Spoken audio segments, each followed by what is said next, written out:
Everybody loves Boca Raton, at least until they start looking at the prices. Then the question becomes a lot more interesting. Is Boca actually worth it? Or are people simply paying for the name? Because let's be honest, Boca Raton isn't cheap, and it hasn't been for a long time. Whether you're buying a condo, single-family home, or a luxury waterfront property, you're usually paying a premium compared to the surrounding areas. So why is that?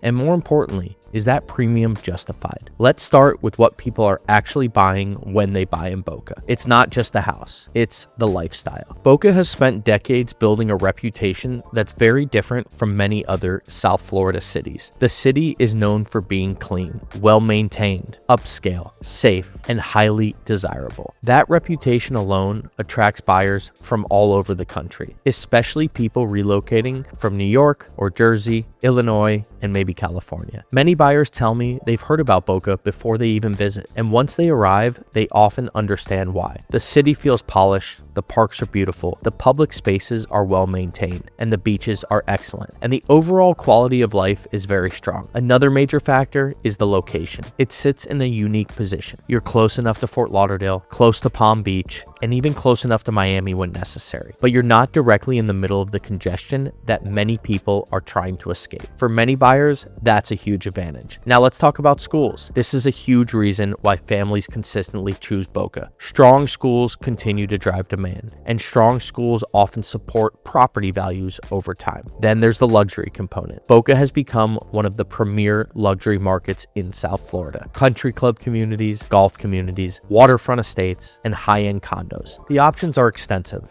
and buyers seeking luxury often prioritize lifestyle over pure value calculations. But let's talk honestly about the downside, because there are trade-offs. Housing costs are higher, property taxes may be higher depending on your situation, and insurance costs remain a factor throughout South Florida. And many buyers experience sticker shock when they first begin shopping in Boca. The question isn't about whether it's expensive. We know it is. The real question is whether the value matches your priorities.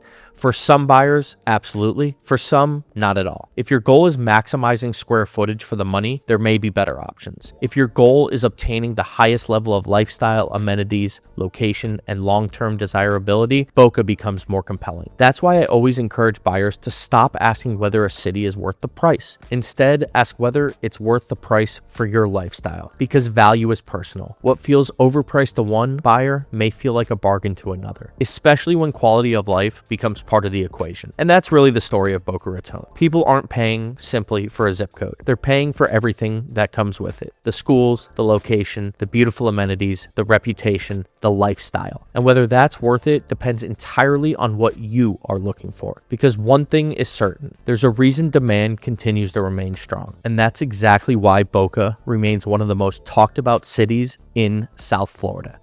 In our next video, we're going to get into talking about whether new construction or resale properties fit better for you and your family.